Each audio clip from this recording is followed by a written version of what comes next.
So R-E-A-L-S.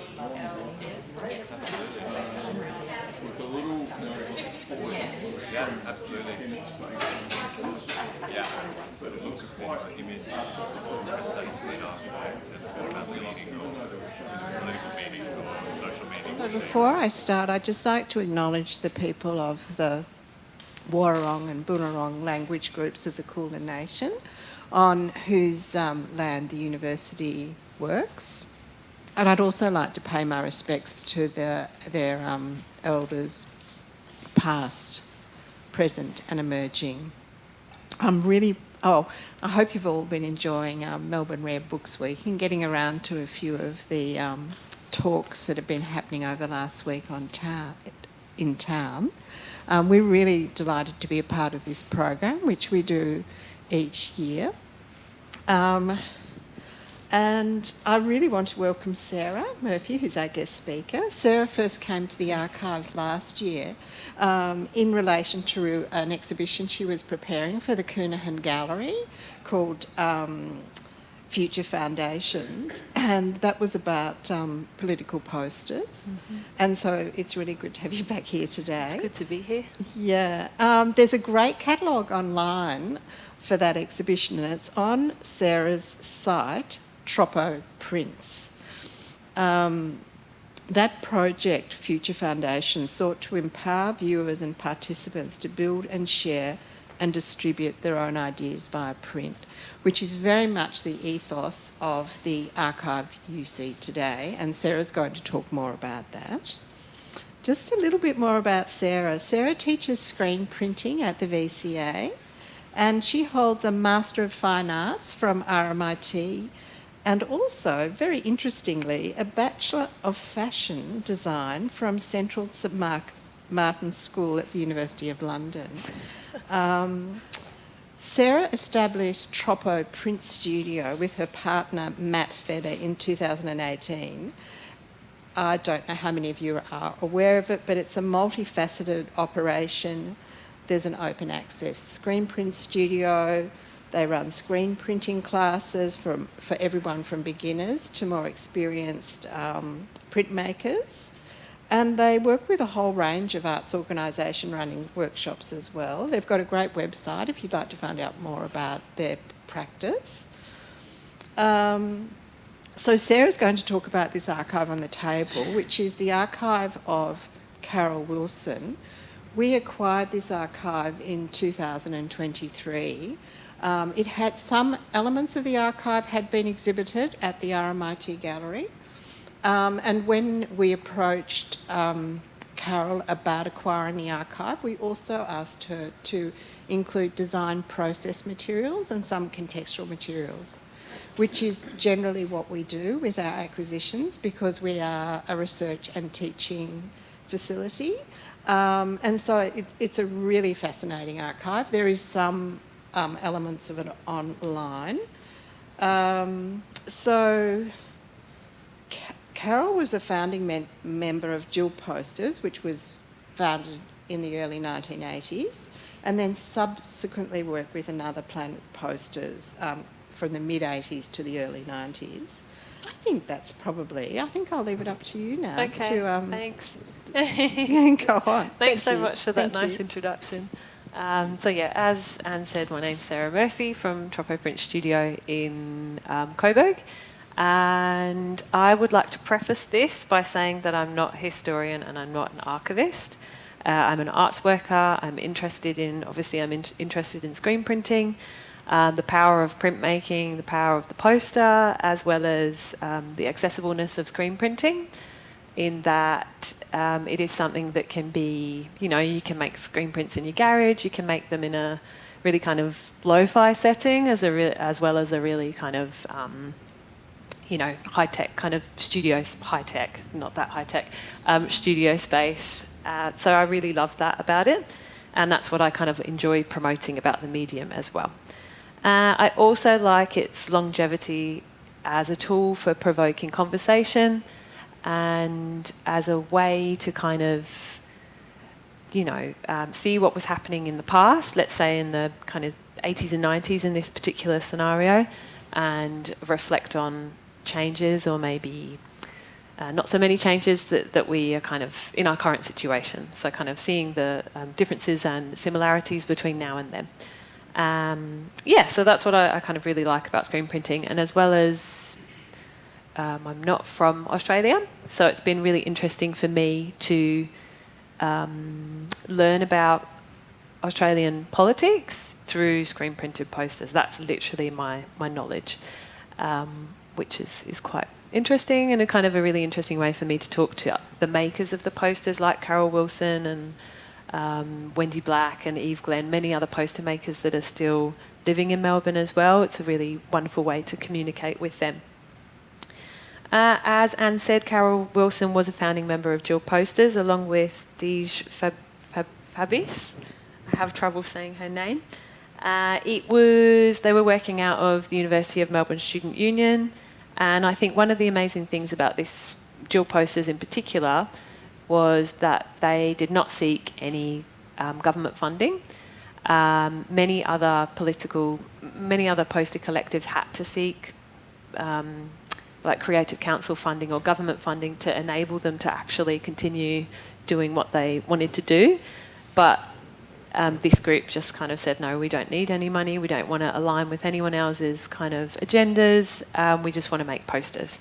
So it was 5 short years, but 5 very productive years. And I had a quick look at, I didn't realise there was actually so many members in Jillposters, but the list is quite extensive. And some of those members were heavily involved in other poster collectives too, and helped them kind of, promote agendas and just make some fantastic kind of posters and get them out there on the streets. It grew out of 1970s kind of feminism. As time progressed into that kind of 80s, some messages that needed to be put out there were already communicated in terms of kind of feminism, so they were kind of digging a bit deeper and kind of working with women of other cultures to promote their messages as well.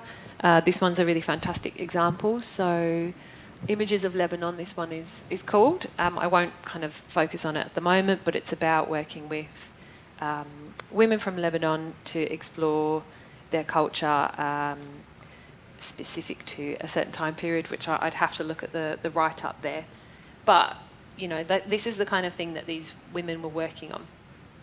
The reason why I've accessed this collection, as Anne said, was because it's really rare to see, you get to see the posters in the galleries and the kind of State Library archive, but you never get to see the transparencies or the materials that the artists were using to actually design the posters in the first place. So, and as someone who teaches screen printing, I'm always trying to learn about how things were made before using computers. Because for some reason, when we started out our studio in 2018, we'd do our drawings and spend hours doing the drawings, and we'd scan it, put it in Photoshop and kind of make it look like a drawing again, which was just really silly. And so we kind of had this epiphany of like, well, how did they do it in the 70s? It was a bit ridiculous, but this is what happened. And then so we realised that we could just draw onto acetate. And then, let's see if this is blank. Yeah, so you can draw directly onto acetate, and then you can expose that onto a screen. So this is you have to imagine, lots of imagining happening. This is my little demo. So I've got my screen, aluminium frame with some mesh. This is my mini screen. It's been coated with a photographic emulsion, which is pretend, my emulsion. And this is my pretend exposure unit. So in the exposure unit, you have a number of UV lights. You put your film work or your transparency, which could be hand-drawn, into the unit. You put your screen covered in photosensitive emulsion in the unit. You close it and you expose the screen. So the UV light hits the photographic emulsion.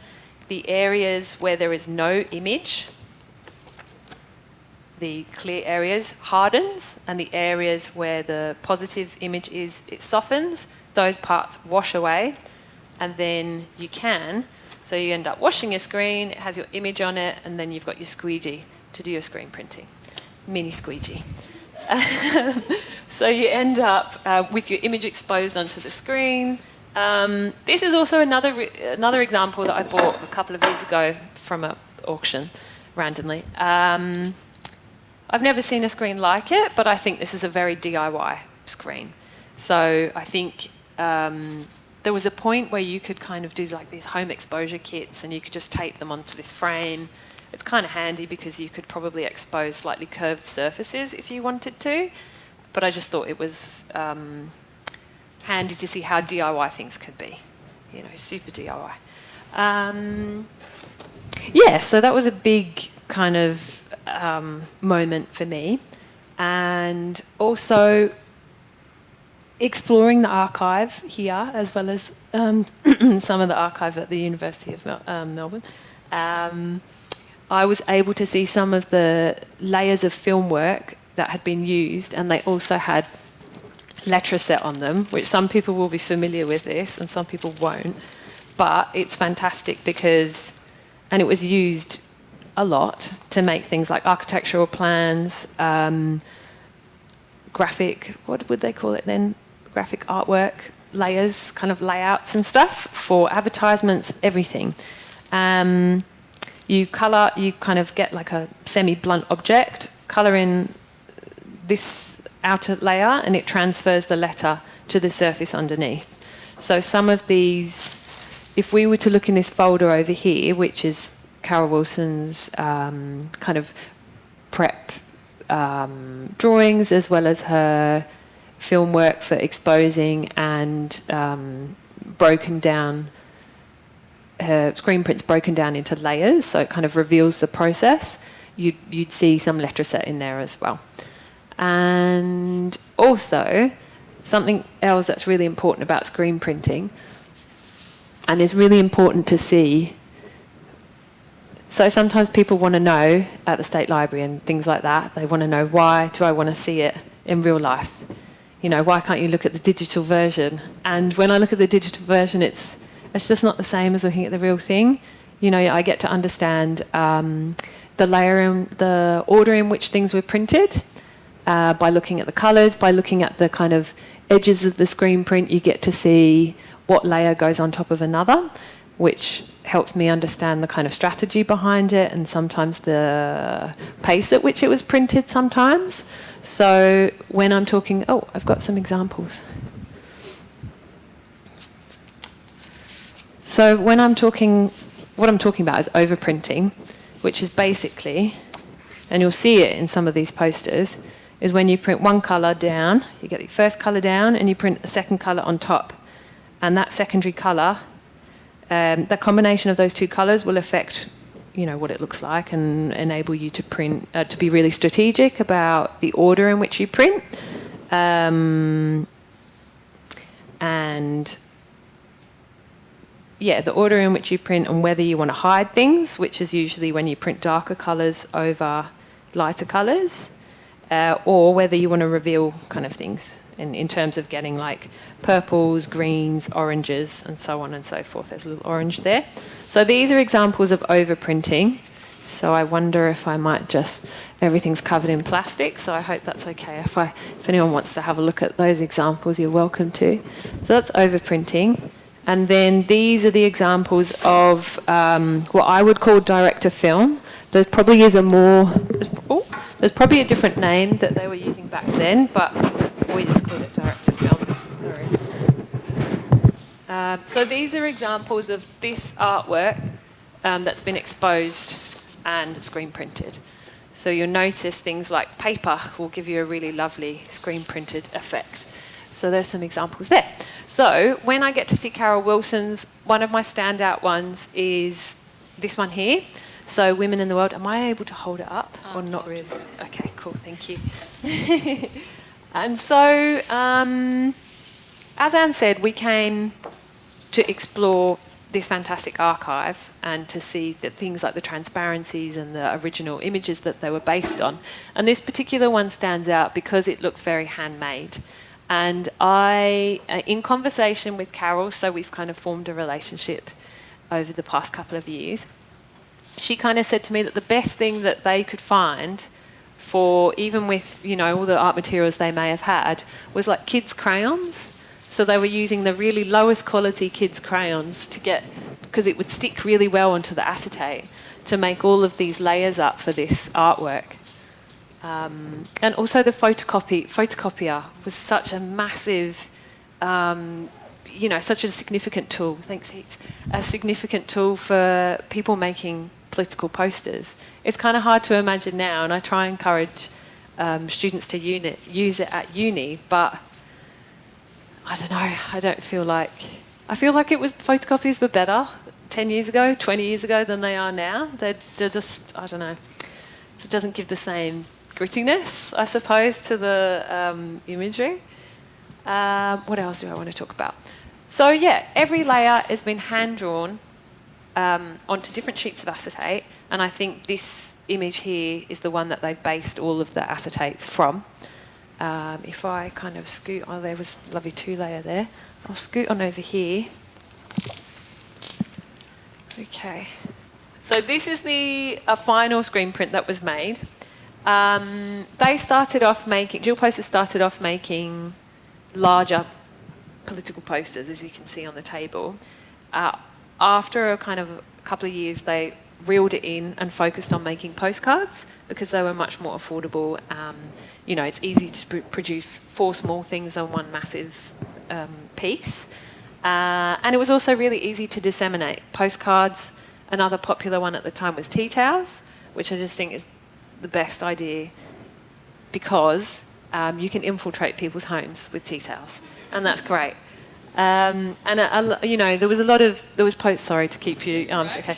There was so much political poster making happening in Sydney, which I think is a bit more well documented than in Melbourne, and that's why it's also really lovely to have access to these archives.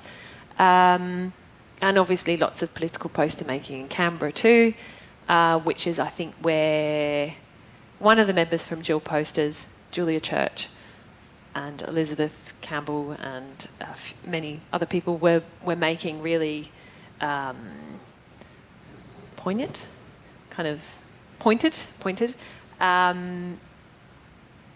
posters, but fabric posters on tea towels, and get them into people's homes in Canberra, which is obviously like the political heart of Australia.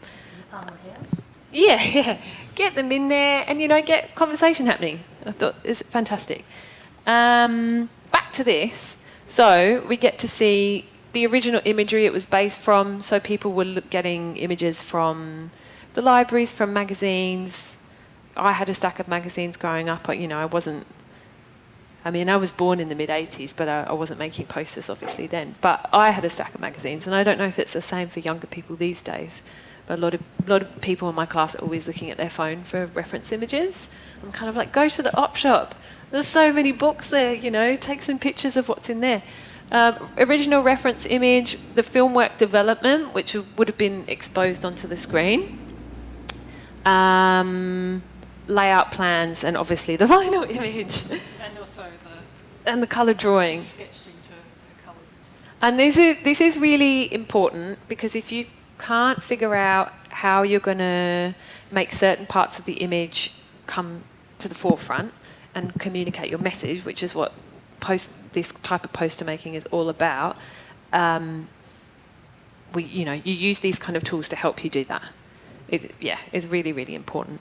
And also, in terms of overprinting, which is what I was talking about here, this is essential. This kind of planning is essential as well, to understand which layer needs to be printed first. If another colour goes on top of it, is it going to change? Is it going to dull it down a bit, or is it going to be hidden? Or these are all the things you need to consider. So that's my little rant about those ones. And some things like this one here, so radium. There was a lot of posters made at the time about fear of irradiation of your foods, and like microwaves were a new thing, to my understanding. And so this one is all about irradiation of food.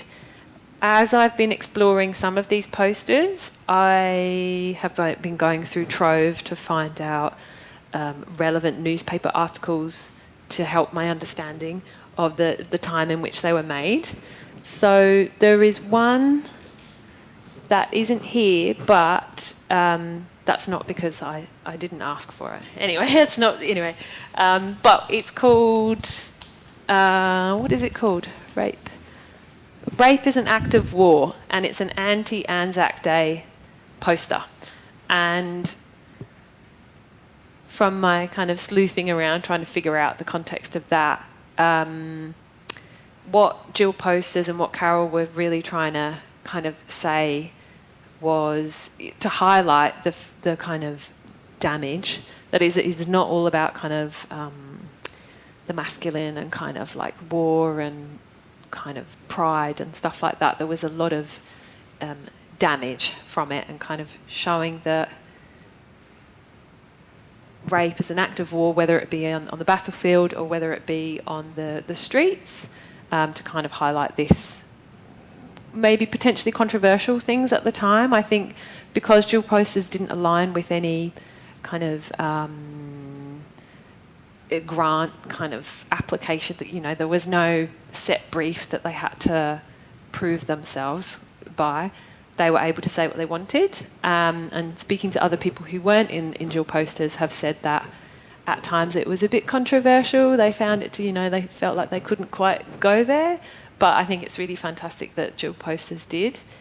But yeah, even in posters, like, I mean, I'm always encouraging people when you're viewing posters to consider all the text that's on the poster, but even, you know, the information on the sides we can see. I can't read it from here to get my eyes checked. So we've got produced by Another Planet Posters. Carole Wilson went on to join Another Planet Posters, which then went on to join Red Letter, another Melbourne-based poster collective, and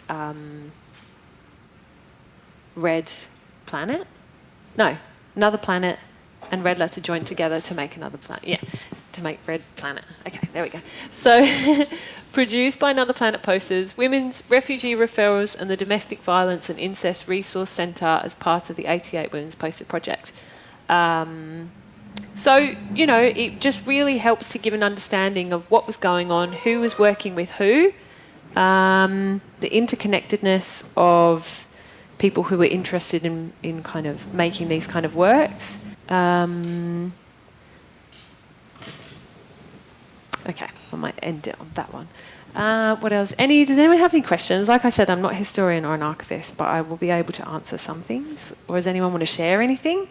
I know that there's probably people here. Yeah. So yeah, my name's Carole Wilson. I was a co-founder of Another Planet. Oh, amazing. And a member of Jillposters. I didn't do a lot of work within Jillposters though. Yeah.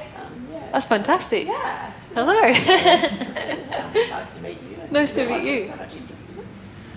Yeah. So yeah, it was, and yeah, from my recollection, Jillposters, which was, you know, obviously they used to say bill posters will be prosecuted, so we, you know, came up with the notion of Jillposters. Yeah. But and it was very much about a feminist perspective on the issues of the day. Yeah, so there was a lot of different stuff going on in terms of politics in the different groups. So Red Letter Press was well established. Julia and I started Another Planet when all that money came through when Bob Hawke was elected. And so ours was more community, well, Red Letter was well established as a political post and workshop, and Another Planet sort of came in, I guess, more on a community basis, so trying to get the community involved, and there was a sort of a big exhibition of Another Planet posters where all the community work, Julie Shields and Di Wells and Colin Russell and all the people who were involved, putting that together. Amazing. And how do you feel, did Uni Melbourne ever have any issue with the messages you were putting out through the student union? Yeah, look, I'm not sure really. I mean, Julia and I worked Gee. Julia and I worked in, also from the Student Union building with a group called Bloody Good Graphics, so we started there. Okay, yeah. And we were really that was kind of more commercial. We did a lot of posters just for the things that were going on in the Student Union, so we, dances and whatever was happening. And then we moved to Another Planet. Look, I don't remember, but I probably wasn't that interested in whether the uni liked it or not. Yeah, I think that's just the... Bit of an attitude. Yeah, but fantastic. Yeah. Yeah. But I had a minimal sort of involvement. And Carole did kind of carry it on for quite a long time. But we were very conscious of the fact that for our projects, Bloody Good Graphics was independent, but Another Planet Posters got a lot of money from that and employed a lot of people. We were forever filling out these, sort of lengthy Australia Council funding things, promising this, that and the other, and it was all very contorted, I suppose, towards... There were the things we wanted to do, community involvement, but, they had all these kind of ideas you were supposed to sign up to. And Julia and I also did a project in the trade union movement via the Victorian, Victorian, whatever it was called then, Arts Victoria or something. Also screen printing within there, screen printing a huge banner for the HEF, which immediately changed its name and probably put that banner somewhere in the basement. Yeah. They have a big archive there, though, at the Trades Hall. Yeah. It would be good to... Yeah, it was an exciting time. It was very fun. Yeah. And we had a lot of times. And also the inks were very, very seriously dangerous in those days. So they were all terps-based, and we spent a lot of time, especially after our union experience, creating a sort of a safe, as we could, sort of box in which, like literally a sort of a boxed room with huge extractor fans, trying to sort of minimise the health impacts of working on quite large print runs, because we were often doing 100, 150 prints. Did that put you off? It did stop me in the end. One of the reasons I left was because it was the drop-off. Yeah. I became a bit sick, not entirely related to that, because we were very careful, but that and the pressure of constantly coming up with funding applications, I think, sort of... and it's really unappealing. There was also a degree of collectivism, which was fascinating. We were a collective at Another Planet, but collectivism... Yeah, I think I was off-board collectivism after about a year, kind of like, give me a hierarchy any day of the week. But, we sort of, we learned a lot in that. It was tough trying to make, we forgot to be more appreciative of each other, and we just kind of focused on the problems that we had. But it was a great time, very creative. Yeah. Oh, yeah? I want to know whether these posters were printed and slapped on walls around Melbourne. Oh, yeah, definitely. I don't remember ever seeing any of them. Well, I get the impression there was a lot of posters up at that time. Like that's from my understanding. There's even a really fantastic, we've made friends with a lady called Eve Glenn, who was making a lot of screen printed posters for the Pram Factory in the time. And she was in a punk band called Toxic Shock, I'm pretty sure.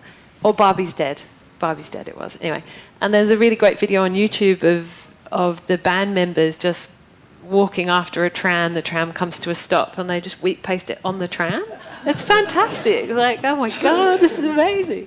But yeah, it really seems like, from my perspective, there was posters all around, because that seemed to be the way of advertising everything. Theatre performances, circus groups, I remember bands. I've never seen lots of posters about the circus and stuff and venues and things like that, but I kind of don't really think that I saw that many.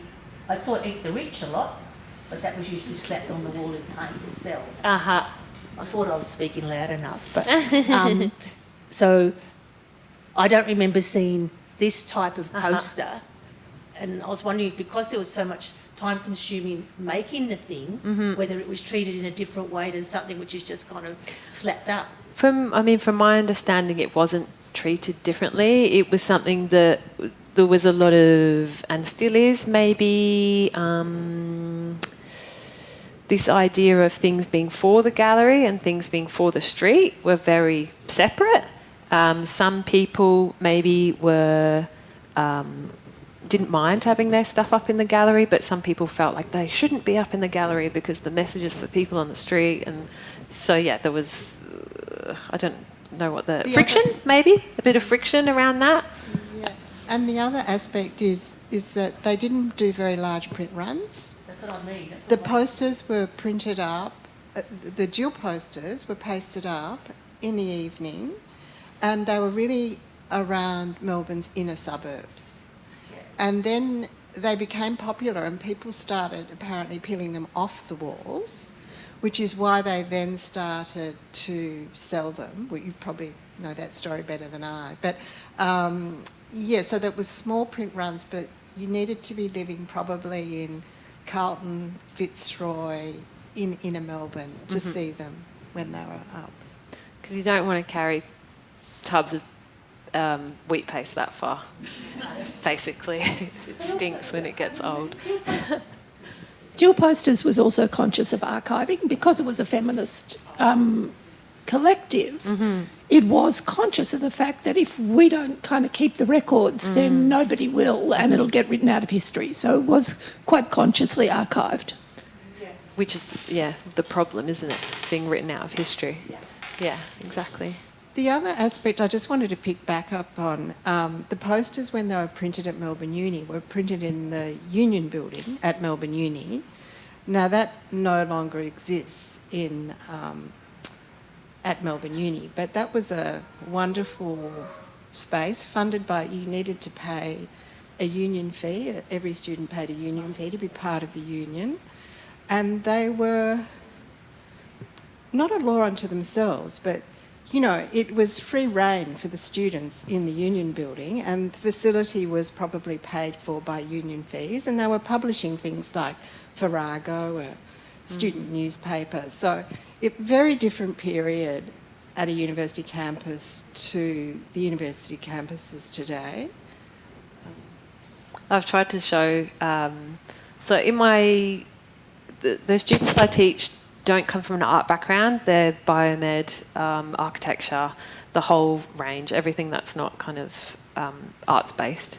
And some of them, are like writing students, and I've showed them the Farrago archive from that particular time period. I'm like, look at this. They're like, I can't believe they were saying that. Like, were they allowed? I'm like, well, it's all very opinionated and it's out there. And that's one thing that is a bit of a struggle, is kind of encouraging people to share their opinion and not being scared to do so.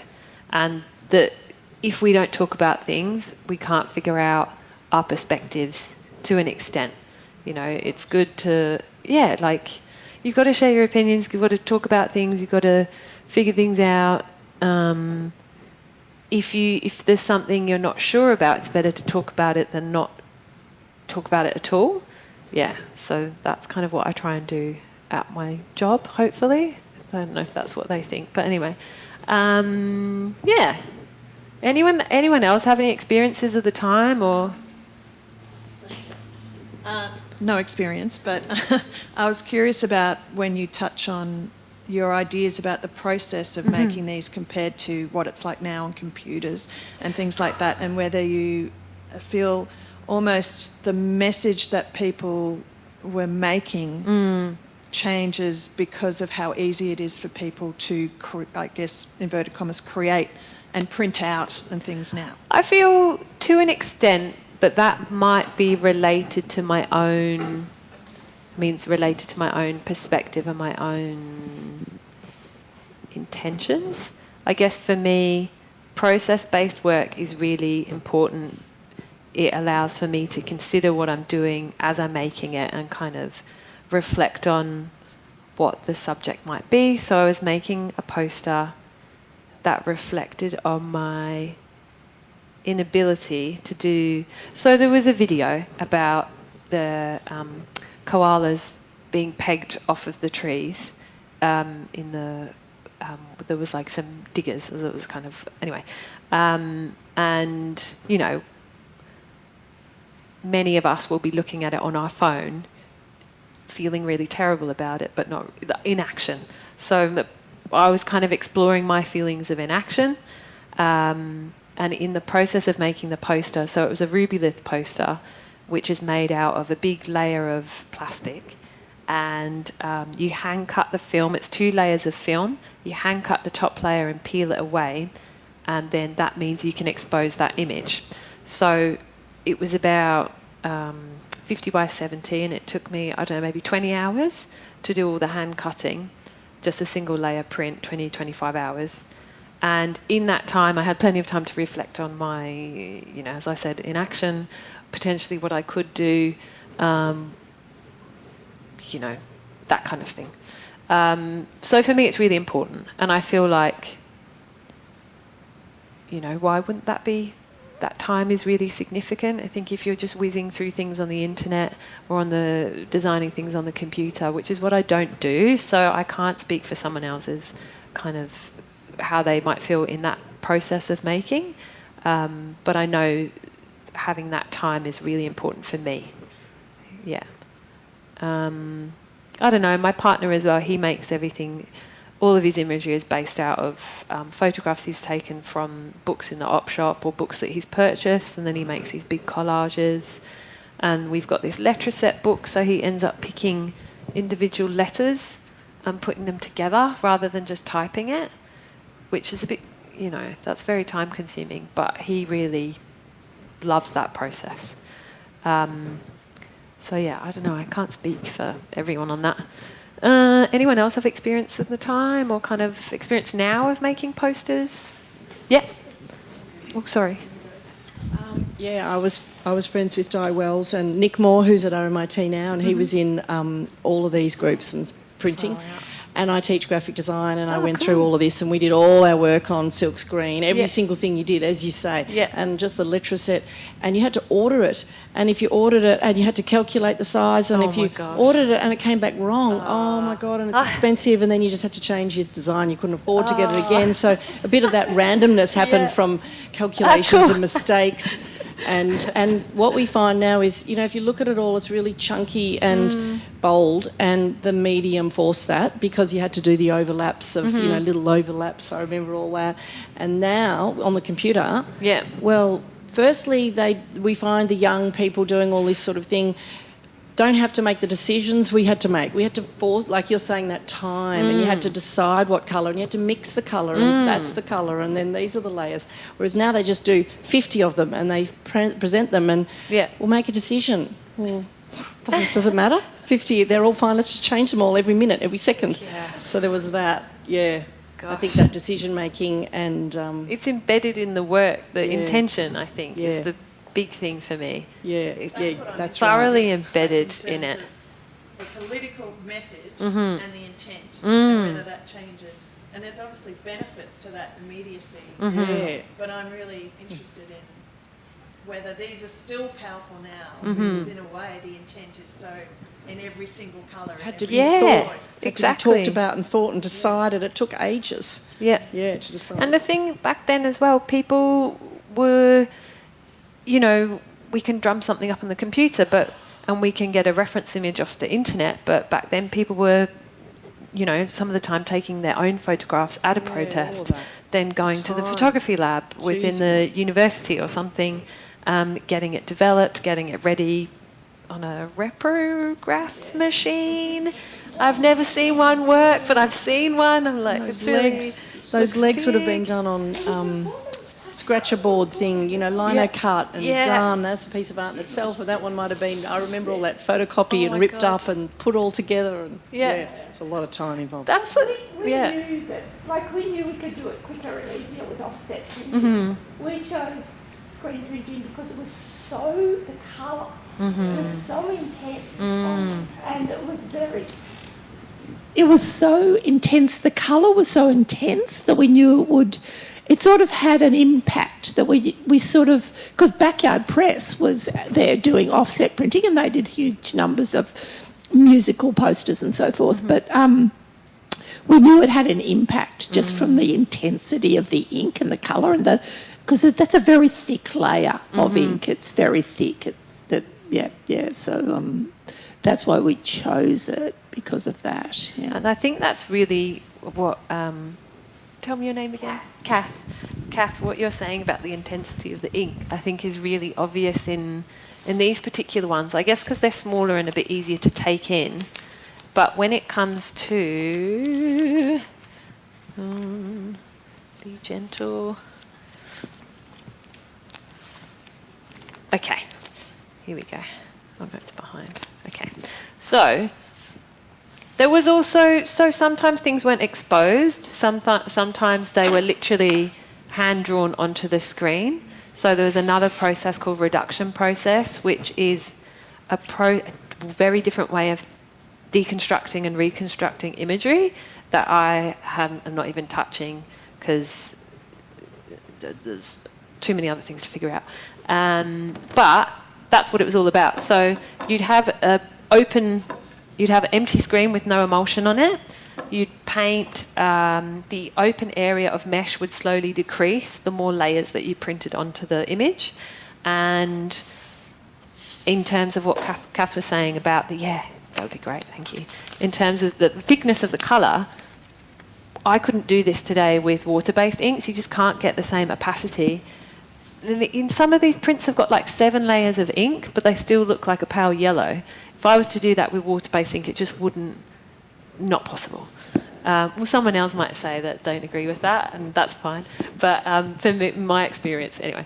But yeah, it's just really incredible. There's this layer upon layer upon layer of ink, and that's also really a great reason with the archive is that you can actually see deconstructed imagery. I think Carole was saying she'd use these as kind of references for teaching, maybe, something like that. And yeah, fantastic. Because if you look around all the edges, you can see how many layers have been placed on top of that particular colour, and kind of imagine that reduction of kind of space to get those layers on top. And that was really handy because if you didn't have access to a screen print studio or a space, you were able to work on those kind of things in a home environment, as well as Rubylith, but I don't have an example of that with me today. No, it's hard to get out. Oh, no, that's okay. I was going to bring one and then I don't know why I didn't. But yeah. Yeah, hello.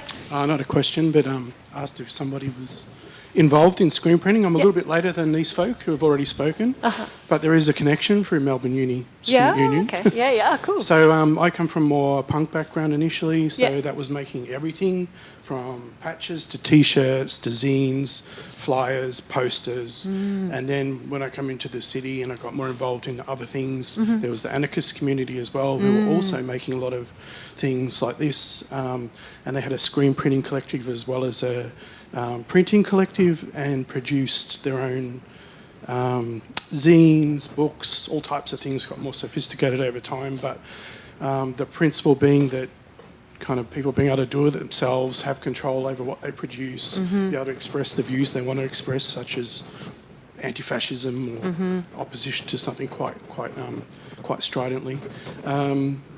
So there was a bit of a connection with Melbourne Uni. They let us clean and put the emulsion on the screens there. So that was our kind of help. We used to create acetates all types of ways. We used to draw them on. I think we even put them through a photocopier. We exposed screens in the sun and get adept at that, and we get away with that to a certain level of detail. So, and also I'm a historian and archivist. I did my thesis on political posters of the Spanish Revolution, which is similar to screen printing, chromolithography, using limited colours and being very kind of thoughtful about how you combine them in an array to get a striking message, and using those colours and those forms to really articulate a strong message from the walls. Amazing. So yeah, I'm quite happy to see all this. It's really good. Cool. The whole reason I'm interested in screen printing, the whole reason this has happened in my life is because of I wanted to make a patch for my jacket, and that's the only reason why I went to screen printing. People always ask me, I'm like, I haven't studied it. They're like, oh, but how? I just wanted a band patch. Can I just make one other observation? Just with Carole Wilson's postcards in particular, she worked very closely with another member of the Jillposters, Barb Miles. And just recently, she's obviously in contact with Barb, but they were trying to remember who did what on the postcards. And so I guess that's another difference to maybe what graphic designers are doing today, that you're actually working in conversation with someone to produce really what is a collective work, and that changes the process as well. Yep.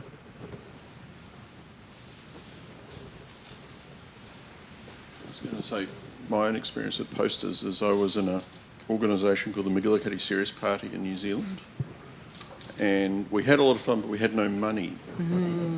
But back then, photocopiers could do more than black. You could get photocopiers that did, I think, green and red, and it was very cheap. So we were doing election posters. We couldn't afford screen printing. No one had access to a screen printer. So you basically just used a photocopier, but it forced you to be more inventive. So we did a poster which was green and red, printed on the sort of goldy orange paper. Nice. So you got the overprinting of the green on the goldy orange, the overprinting of the red. So I guess it's sort of about analogue processes is it forces you to be more inventive because they're so limited. Yeah. Computer, you can do anything you like, any colour, 50 colours, whatever. And the other thing is it's not perfect. Things don't line up properly. You make a little mistake. A crappy photocopier that was running out of toner. I mean, you see books of like punk posters where everything's sort of a bit grey and grainy. Yeah. And that's because they were using an old photocopier Yeah. which didn't have enough toner. So you could exploit the limitations and the flaws in the analogue processes Yeah. to do interesting joy. things. Yeah. Oh, that's great. There's one thing I'd like to add. There's a woman whose name doesn't often get mentioned in this context, and her name was Mandy Martin. I'm not sure if you have. And she really was a huge influence on people like me and Julia who came out of Canberra and formed the whole, so Mandy came from Adelaide. She went on she left poster making behind, but she validated screen printing because it was very much sort of seen as second class to etching and lithography, and she really validated all of our efforts in this. And actually a lot of people are nodding their heads, so I'm really happy that she died a couple of years ago, that her kind of contribution to this is kind of understood and known, because without her sort of saying to us, screen printing is valid, posters are in a valid art form, we might have all kind of been more wobbly about our conviction. Were you at the School of Art at the same time as Carole in Canberra? I don't know if I was there with Julia. Okay, 'cause Carole also had Mandy Martin. Okay, what year was Carole there? I'm not sure. I don't. She was there in 1981, 82, maybe. Yeah, no, I had left in 81, 82. I graduated in maybe. Yeah. She came to Melbourne either late 1982 or 1980. Yeah, no, I was in. Yeah, because she mentions that in our archive. Oh, great. There's some reference to Mandy Martin, but I hadn't actually understood. I thought it was about the political aspect of the work, but what you're saying was about the screen printing. It's literally about the technique as well, and really introducing a lot of, and she was also very clear about safety and stuff. She was terrific on that. So she was a huge influence, and also she was a woman who was a really dedicated, serious artist, and became very successful. But also there was a lot of men at that time in that School of Art.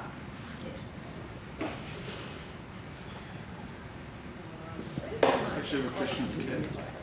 So, back in the day, you were doing political posters. Were you doing, or as a collective thing, were people doing posters for themselves? In other words, were they originated, or did people come to you and say, hey, we want you to do a poster for this particular cause or this particular issue? Yeah. I Or did a was couple. it a mixture of the two? I think we mainly did it within a community context or as a commission or as part of a workshop. However, I think we all did some for ourselves. Julia did some fantastic ones, feminist ones. Yeah, I did one that I can think of, yeah. So, but yeah, I'd say it was a sort of 95 to 5, if that, yeah. Seems to be, from some of my research, it seems to be that some collectives that were maybe more focused on commissions would either took on a new model, so they gave time to the artists to make their own works, promote their own kind of messages that didn't necessarily align with the funding bodies and that kind of thing.